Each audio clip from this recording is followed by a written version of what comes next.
A história dessa foto, essa é o mesmo período que você falou? Esse é o mesmo período de 96, quando o Talibã tomou o poder. E aí como que é?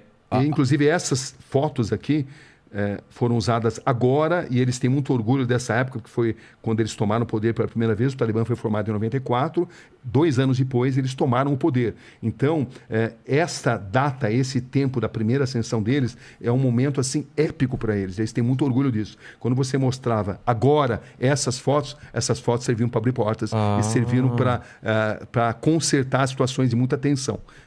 Porque agora o Talibã voltou ao poder 20 anos depois. A gente acabou de fazer uma série chamada Missão Cabul, que é uma série que cotada para ganhar prêmios e tal. Para você ver aqui como é que é a vida do repórter. Isso aqui já é um rapaz que trabalha comigo, já tentando fazer uma matéria investigativa e sedento por entrar em contato comigo.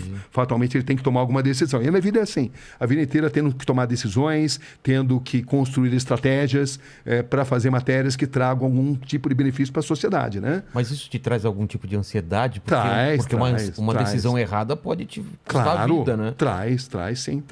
Nesse caso, Mas também traz assim um sentido de recompensa muito grande quando você consegue ajudar a promover justiça. Nesse caso, por exemplo, dos padres, que você conseguiu trazer justiça, não há dinheiro que pague, né? Não tem dinheiro que pague. Ou nesse caso, por exemplo, da ascensão do Talibã, você mostrar que as mulheres foram cerceadas dos seus direitos mais elementares e você ajuda a chamar atenção para a comunidade internacional, você sente que a sua matéria está sendo importante para a promoção de justiça. E não existe sentido na nossa profissão se a gente não ajudar de alguma forma a promover justiça, né? Pelo menos é assim que eu encaro a profissão. E fazer uma transformação. Foi nessa ida que você mostrou os caras sem orelha? Que eles cortavam a orelha ou não? Cortava a orelha, foi no Iraque. No Iraque? Foi 2 anos antes. Um ano antes. Tinha essa história, mas no Iraque não era... foi em 95. Havia uma grande lenda. O governo de Bagdá, o Saddam Hussein, o Tariq Aziz, que era o vice-primeiro-ministro, o homem que aparecia para a imprensa internacional, desafiava jornalistas internacionais a provarem que eles cortavam a orelha daqueles iraquianos que ousassem se negar a servir o exército. Entendeu? Isso sempre circulava, mas eles desafiavam jornalistas a provarem isso. E nós conseguimos provar. Eu vi essa cena. Isso. Quem que puxa o turbante, alguma coisa que mostrou? Essa foi a segunda situação, né? Porque, na verdade, eu fui beneficiado pelo fato de que a gente estava ali em Bagdá, com o Saddam Hussein, e 24 horas por dia, monitorados pelos agentes do Saddam.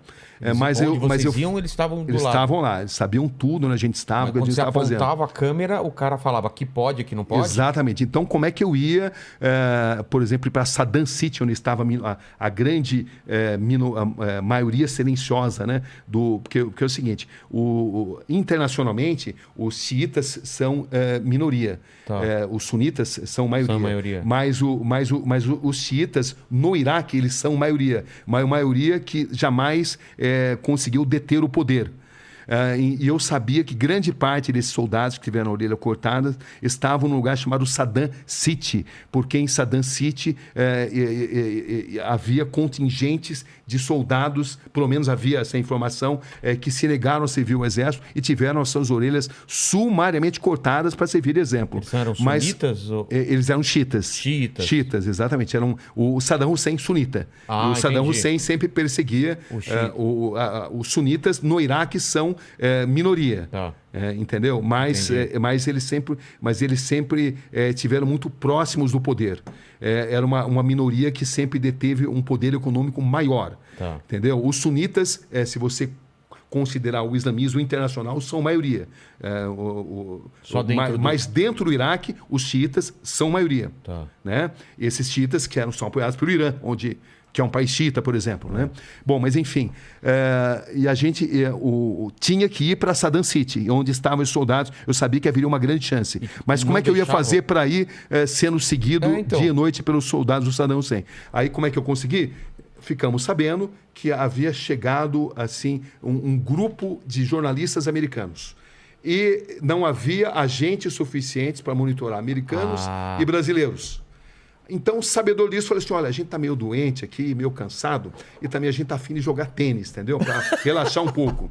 Então, a gente vai num outro hotel que tem quadra de tênis e lá a gente vai jogar tênis, tá bom? Tudo bem? Então, eles já até gostaram, porque eles não teriam como seguir a gente e os americanos ao mesmo tempo. Então, o que eu fiz? Eu e o cinegrafista Fernando Pelégio, que era o cinegrafista que estava comigo lá, a gente botou a câmera dentro de uma raqueteira de tênis e fomos para esse hotel onde havia uma quadra de tênis. Tá. Entendeu? Então vocês foram realmente para o hotel. Fomos para esse hotel. Tá. Chegamos até simular e para quadra de tênis. Quando a gente se sentiu seguro, não tem ninguém seguindo. A gente tratou de identificar um motorista que eu tinha informação que fazia ponto ali naquele hotel, entendeu? Que era o Hotel Sulemânia. E que meu coração já está acelerado só de você contar essa história. Né? Porque o que acontece é que a gente entrou no primeiro... mas a gente se enganou, não era o motorista indicado, a gente tinha se enganado. E esse motorista, ao invés de levar a gente para Saddam City, ele levou a gente para o Ministério da Informação.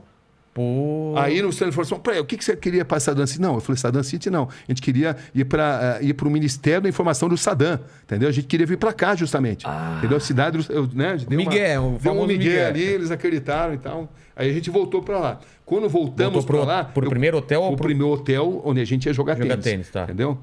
E aí nesse hotel eu consegui finalmente achar um motorista que eu tinha indicação, que falava inglês, era jovem e que tinha insatisfações em relação ao regime e que estaria disposto a assumir o risco. Precisaria ser alguém que é disposto a assumir o risco. Se ele é descoberto, morto, né? Exatamente. Então eu acabei descobrindo esse motorista e ele nos levou para Saddam City.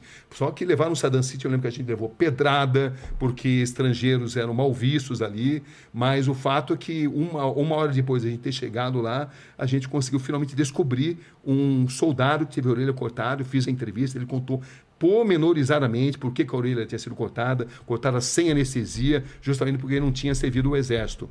E aí, para você ver como é que são as coisas, né? A imagem que você viu, que a gente estava na confluência do Rio Tigre e Eufrates. 3 dias depois... Não é desse dia. Não é desse dia. Outro dia depois, a gente estava na confluência e eu notei que tinha ali o barqueiro que não tirava o turbante de jeito nenhum. Aí eu cheguei nele lá e eu falei, fiz um sinal. A hora que o tradutor, que era ligado ao regime do Saddam Hussein, estava distante, entendeu?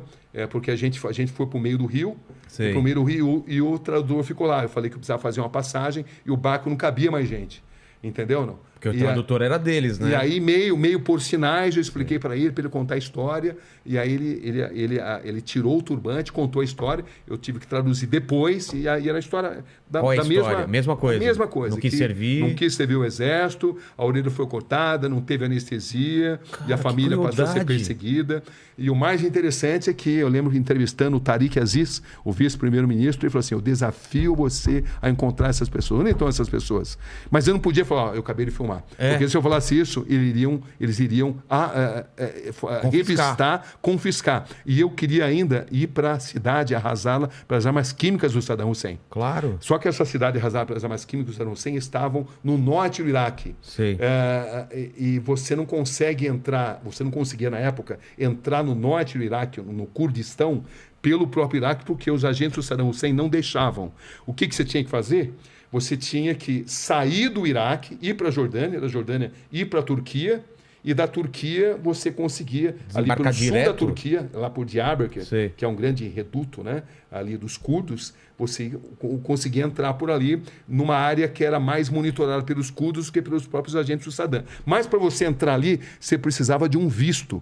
Mas ali eu tive uma grande sorte. Repórter precisa ter sorte também. Estavam programadas eleições em Bagdá, você vê eleições em Bagdá, né? Com Saddam Hussein, né? Você acha? Já sabe o resultado. Né? Conversa da carochinha, né? Mas ia ter ali o teatrinho deles. Os caras lá assim, tá bom, o cara joga fora aqui. Você não bota no Saddam, você vai pro paredão, né? Exatamente assim. Mas enfim, mas o fato de eleições, eu falei assim, olha, eu preciso, o seguinte, a gente já tem um bom material, e a gente precisa ir para a Jordânia, porque a gente precisa mandar o material pela Jordânia, mas só que eu quero voltar aqui para cobrir eleições, porque eu fiquei sabendo que eu precisaria de um visto. E aí eu falei, eu vou voltar aqui 2 semanas para cobrir as eleições. Aí eles me deram um visto. Aí eu não voltei para cobrir as eleições. Eu fui. E valia lá para cima também. Aí valia lá para cima também. Você vê, é uma coisa até interessante, né? Porque valia para cima, mas não era os agentes do Saddam Hussein, eram uma dessas coisas loucas.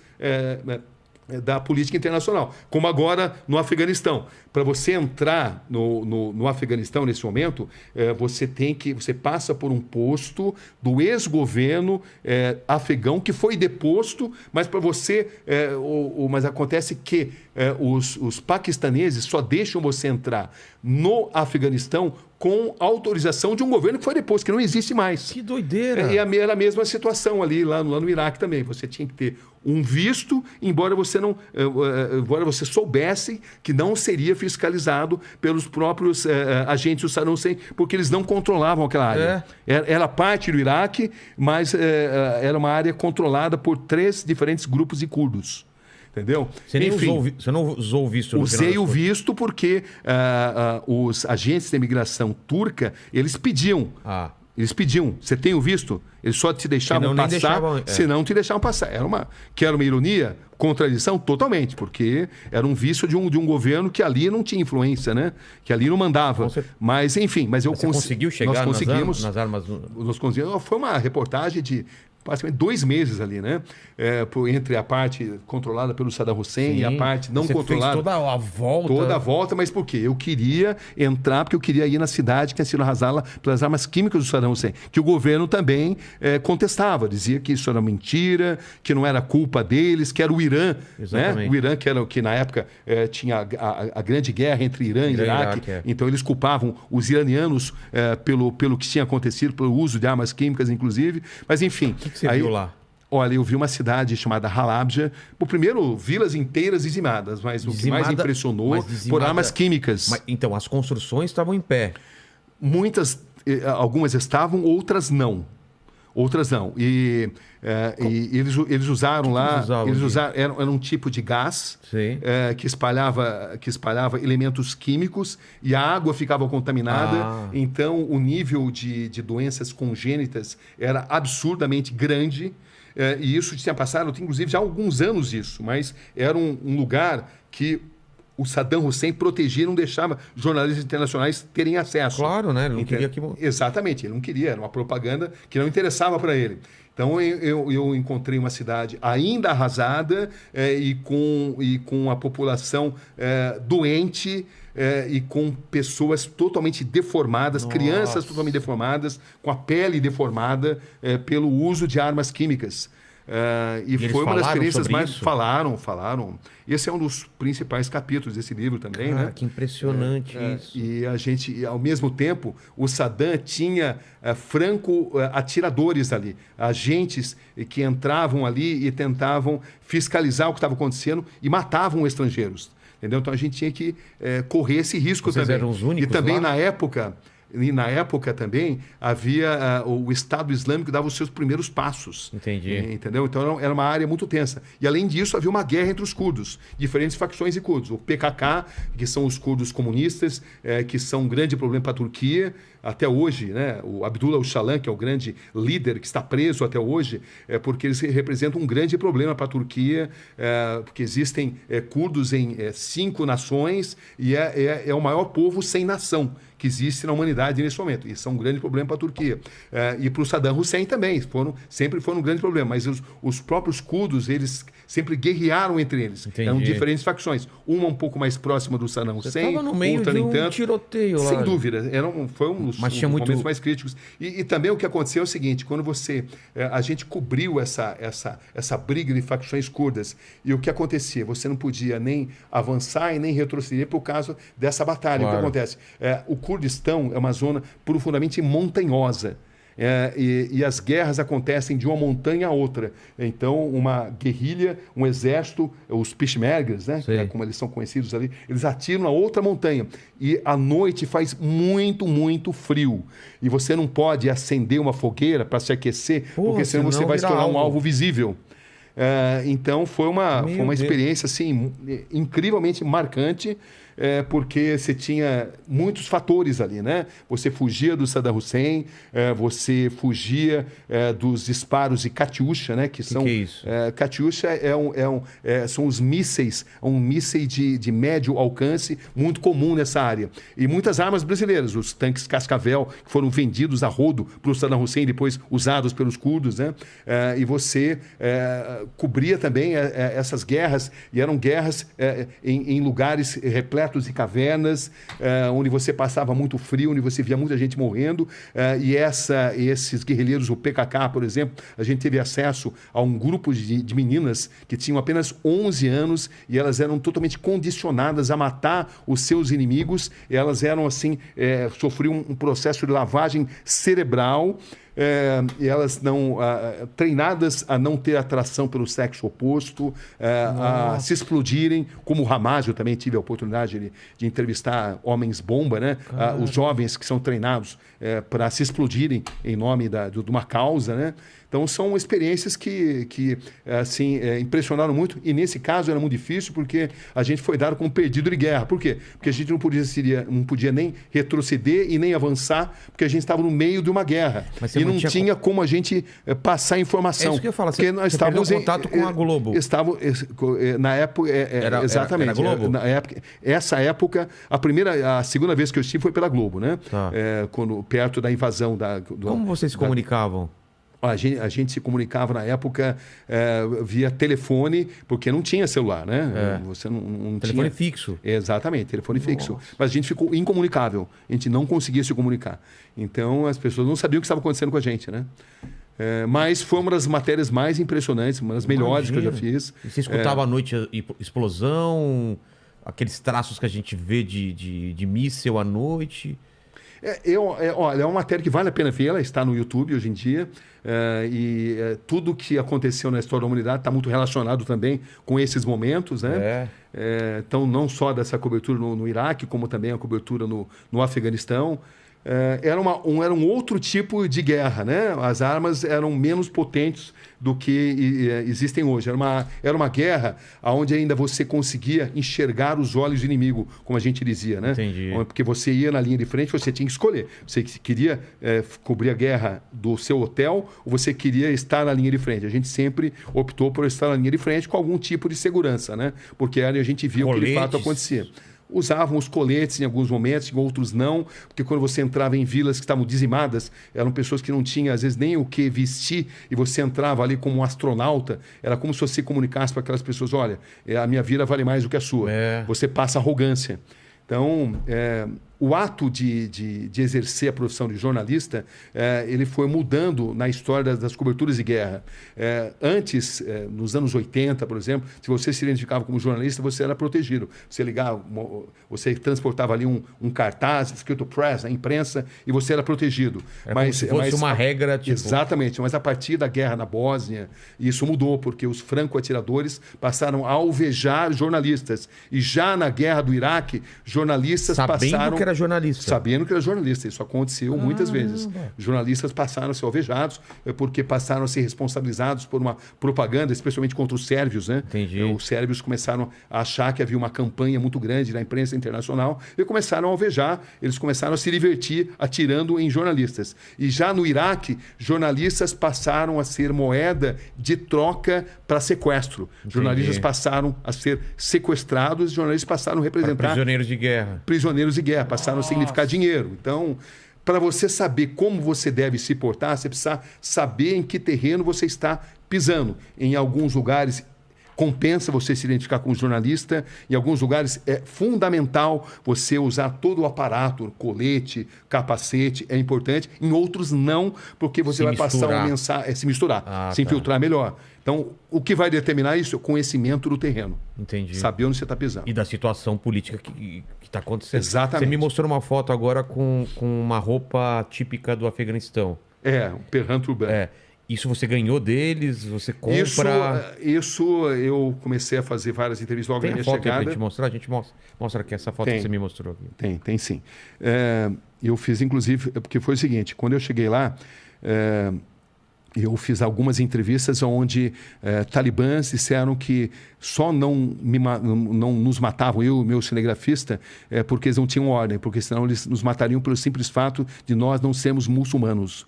E um rapaz que eu conheci ali localmente, que era muito inteligente, intelectualizado e que serviu como tradutor, né? Ele falava inglês muito bem, e falava também o Dari, que é o persa, e falava o pashtun, que é a língua predominante entre os talibãs, e ele me aconselhou a usar essa roupa. Deixa eu ver. Que é essa. Opa, peraí que estava aqui. Usar essa roupa que chama-se Perhan Turban, justamente porque chamaria menos atenção. Entendi. É isso daqui. Tá pegando aí, mandíbula? Mais perto? É uma roupa muito comum, usada há milênios, faz parte da cultura afegã. Uma cultura que tem muito orgulho em que pese ter sido invadida milhares de vezes. Entendeu? Alexandre o Grande invadiu. Gengis Khan invadiu. O Império Britânico invadiu. O Império Soviético, o Império Americano. Mas eles jamais foram colonizados. E eles têm muito orgulho disso. Eles nunca foram aculturados. Entendi. Eles mantêm até hoje a Eles têm esse orgulho, exatamente. Então, o Talibã é apenas um dos grupos, né?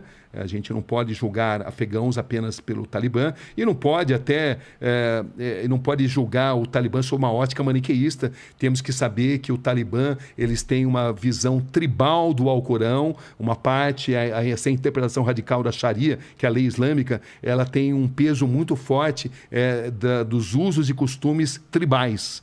E por isso que eles são tão radicais. Mas se você comparar o ISIS-K, que é uma vertente do Estado Islâmico, né? E que nasceu ali naquela região, e que hoje é o principal inimigo do Talibã, o ISIS-K é muito mais radical, porque o ISIS-K prega a formação de um grande Estado muçulmano, onde qualquer sociedade não muçulmana seja considerada inimiga. E deve ser eliminada. O Talibã já não. O Talibã já prega que um Estado islâmico dentro do território deles, entendeu? Então eles são, embora os dois sejam sunitas, tanto o ISIS-K quanto o Talibã sejam sunitas, eles têm visões bem diferentes, né, daquilo que deva ser feito.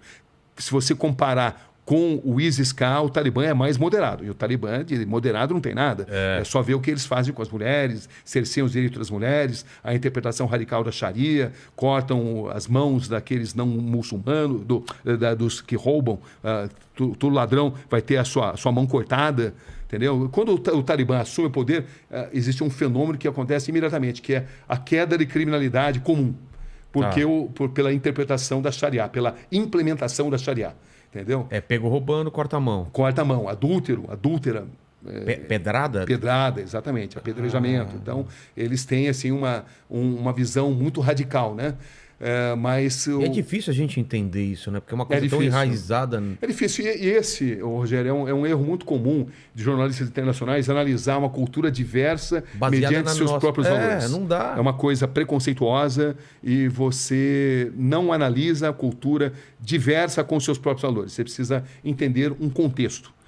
E também temos que aprender que, embora o Talibã tem aí decisões deploráveis em termos de direitos humanos, eles também têm apelo junto à população, porque os americanos, embora tenham ficado 20 anos como invasores, 20 anos apoiando determinados governos, eles nunca trouxeram um avanço, principalmente para os setores mais pobres da população. Nos setores mais pobres são os setores rurais. Nesses setores, o Talibã sempre teve um apelo. As pessoas sempre sonharam em ter o seu primeiro Kalashnikov, o fuzil de fabricação russa, né? Então, por quê? Porque os americanos melhoraram muito para as populações mais abastadas. As populações mais intelectualizadas sempre tiveram grandes benefícios, mas os americanos apoiaram muito os governos corruptos, principalmente na construção civil.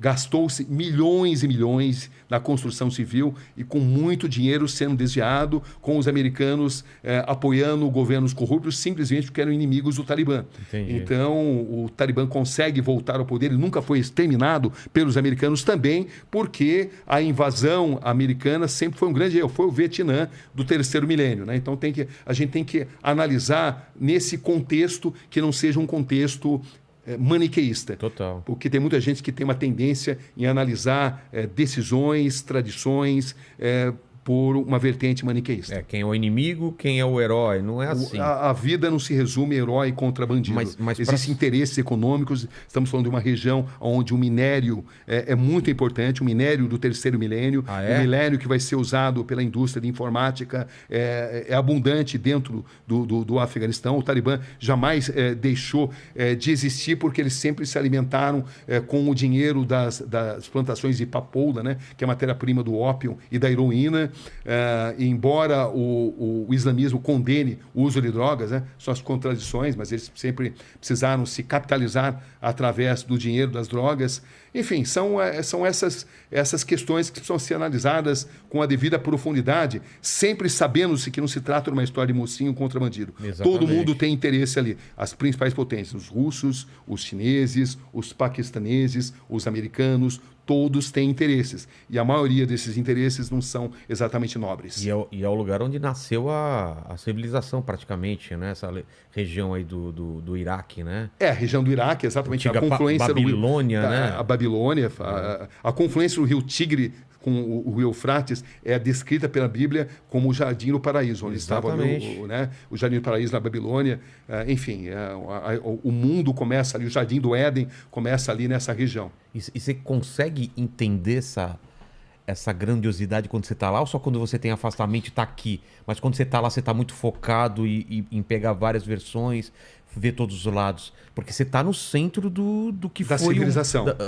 A civilização antiga. Com certeza.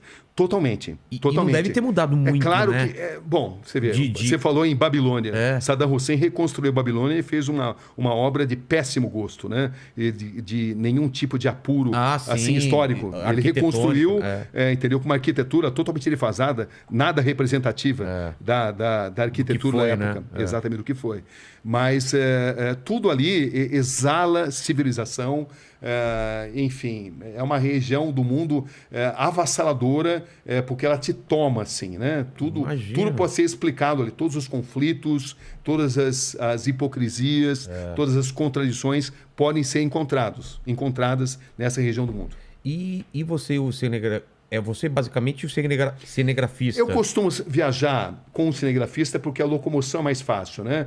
Aqui no Brasil é comum eu atuar com um produtor também, mas nessas regiões transporte é algo muito crítico. Entendi. Então, se você vai só com o cinegrafista, é mais fácil de você se locomover, você chama menos atenção também. Ainda são umas câmeras grandonas ou umas menores agora? Hoje em dia evolui muito, né? Que chama menos atenção. Chama bem menos atenção, pesa muito menos a sua...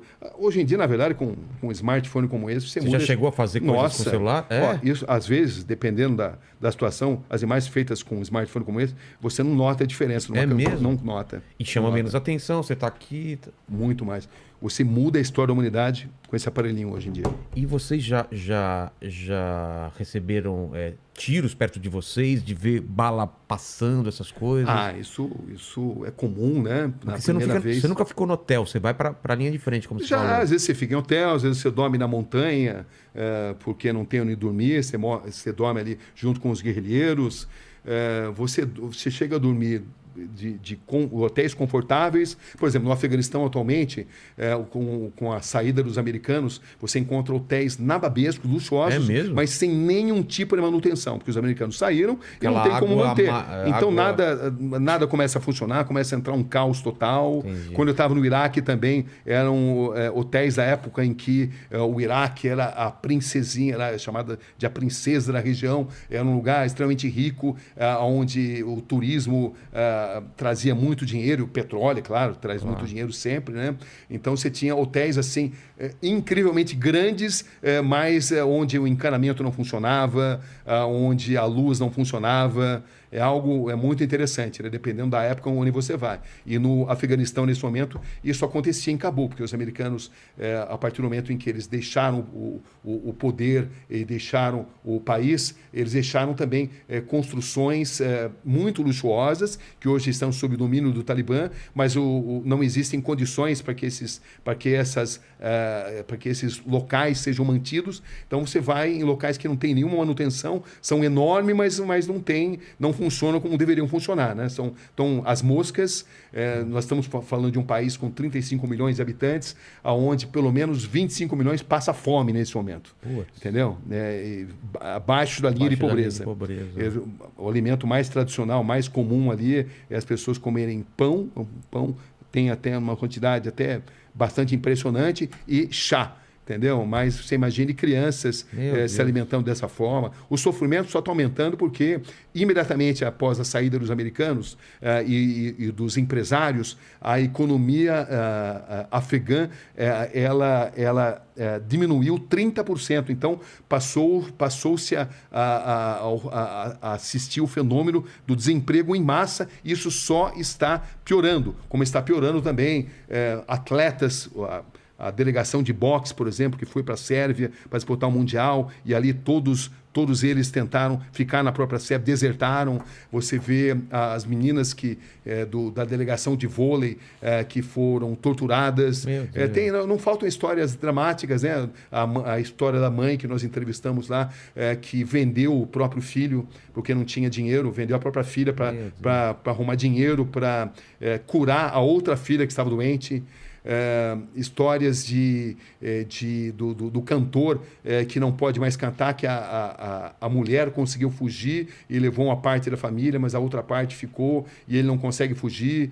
Enfim, não faltam histórias dramáticas ali, porque o livre pensar está sendo cerceado, embora o Talibã emita sinais de que está tentando abrir, né? De fato, os jornalistas internacionais foram relativamente respeitados ali. Nós sentimos isso, uma tentativa de passar uma imagem melhor. Entendi. Mas quando você se arrisca e você vai para locais onde eles não conseguem te monitorar, aí você encontra a vida real. E a vida real é de pessoas perseguidas simplesmente porque pensam de uma forma diferente do Talibã. Mas, ao mesmo tempo, eles precisam do apoio da comunidade internacional para enfrentar o seu grande inimigo, que é o ISIS-K, nesse momento, que tem promovido ataques terroristas constantemente ali contra a população xiita, que são os grandes inimigos do ISIS-K. A tribo dos Hazara, que são xiitas, né, que é uma minoria profundamente perseguida pelo ISIS-K. Então é um país muito inseguro, onde a situação, em um determinado momento, parece segura e rapidamente se deteriora, e os tiros, as bombas, tudo é muito, muito instável no Afeganistão nesse momento. Você chegou a travar em algum momento de guerra assim, ou você, ou cinegrafista, eu não consigo. Olha, um medo travasse. Porque imagina então, que o medo faz parte. Eu já tenho uma boa experiência nisso, né? Eu já cobri 6 guerras, né? E é um processo evolutivo. Você vai ficando mais cascudo, né? Entendi. Você só se descobre nessas situações. Existem seres humanos que, dominados pelo medo, só fazem bobagem. Eu descobri que, dominado pelo medo, eu fico ainda mais lúcido. É mesmo? Eu descobri isso. Então, eu sou sempre o cara que acalma. Quando a gente foi sequestrado pelos talibãs, agora eu acalmei o cinegrafista, ele até cita isso num vídeo, numa entrevista que ele deu recentemente. Muitas vezes eu pego a câmera e eu passo a filmar. Isso não surgiu da noite para o dia, vai sendo moldado, né? Entendi. Você só se descobre estando nessas situações, né? Imagino. Estando no ar-condicionado é fácil dizer que você tem coragem. Não é que você não tenha medo. Claro que tem medo, eu tenho medo. Só que o medo ele não me paralisa. Eu descobri isso. Porque eu também constatei que se eu mantiver uma lucidez, eu tenho mais chances. Mais chances de argumentar, mais chances de tomar melhores decisões. Então, nessas situações agudas, eu sou sempre sereno. As pessoas que estiveram comigo sempre me descrevem dessa forma.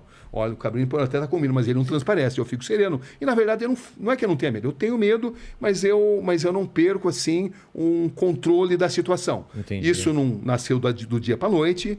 Ninguém é mais do que ninguém. É algo que foi desenvolvido através dos anos de profissão, enfim. Hoje em dia eu sou um cara mais tranquilo. Mas te passa pela cabeça, eu posso...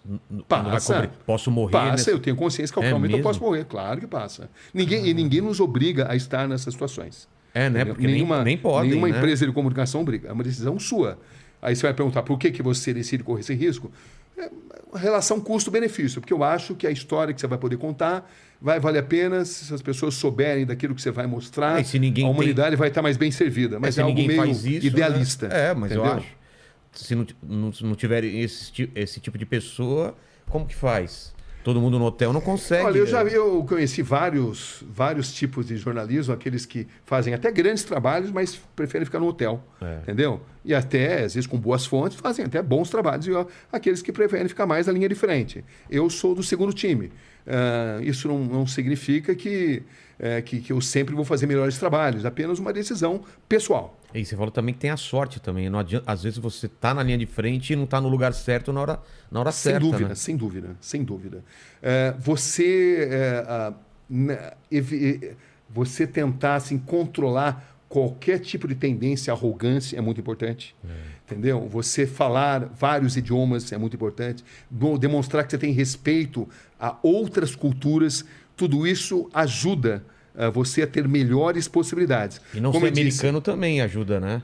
Isso tem ajudado. Com certeza. O Brasil, de um modo geral, embora não seja geopoliticamente um player importante nessas regiões, ele é bem visto. O Brasil tem uma história na ONU, né, na formação do Estado de Israel, o nosso grande diplomata Aranha, Oswaldo Aranha, foi fundamental. Aqueles mais intelectualizados sabem dessa história. O Brasil sempre teve uma política mais equilibrada ao longo dos anos, embora também seja um tanto quanto inexpressivo em política internacional. Mas, para o trabalho da imprensa, mais ajuda do que atrapalha. Entendi. E eu queria voltar na história do Senna. Qual foi a tua relação quando você começa? Qual foi a primeira vez que você encontra com ele? Na linha do tempo até você ter que dar a notícia da morte dele. Como foi essa tua relação com ele? O Senna, sem dúvida, um dos caras mais importantes da minha carreira.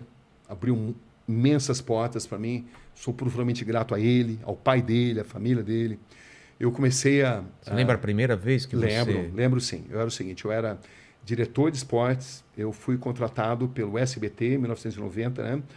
Eu fui inicialmente para ser editor de esportes, eu virei diretor de esportes, responsável pela organização da equipe que iria cobrir a Copa do Mundo de 1990. Contratei Tele Santana, Sócrates, Emerson Leão, Luiz Alfredo. Era um timaço, ficamos em segundo lugar. Foi uma cobertura histórica. O Amarelinho surgiu nessa cobertura. Foi uma grande cobertura. O SBT e a Globo tinham o direito?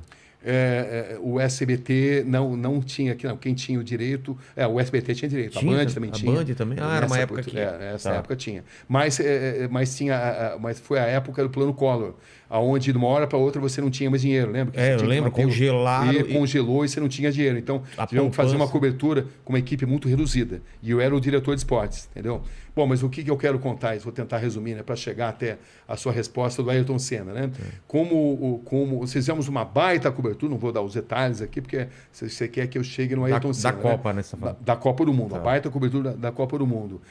E aí o Silvio ficou tão entusiasmado com essa cobertura, que enfrentou tantas dificuldades, né? Como a gente ter que mandar uma equipe pequena lá para a Itália, na Copa de 1990, que o comercial do SBT decidiu que teríamos um grande programa esportivo todos os sábados. Tava tudo comercializado. E não tinha... Era uma coisa inédita até Não tinha. Por quê? Por causa do sucesso da cobertura de 1990, onde eu fui o diretor de esportes, né? O superintendente artístico era o Luciano Calegari, que era o comandante-geral, o Lucianinho Calegari, que era o filho dele, e fizemos uma grande cobertura, né? Cobertura histórica, lembrada até hoje. Tinha o Luiz Alfredo, o João Carlos Albuquerque, o Amarelinho, o Orlando Duarte, o Ivo Morgante, era narrador. Enfim, foi uma cobertura que marcou muito, né? O Tele, como assim, membro da equipe, era fantástico, agregador, Sócrates, o Emerson Leão, que eram personalidades bem assim, diferentes. Bom, mas enfim, vamos chegar no Ayrton Senna. Quando acabou a Copa, então, entusiasmado pelo resultado, começaram o SBT decidiu vender um plano comercial para ter todos os sábados um programa esportivo aos moldes do que o Luciano Vale, para quem eu já tinha trabalhado, quando o Luciano... Lá na Band? Na Band, quando ele montou a equipe esportiva. Nossa, eu fiz parte da equipe do Show do Esporte. Eu saí da Globo para ir trabalhar com ele. É mesmo? Foi uma história... fantástica. Uma história puxa a outra, né?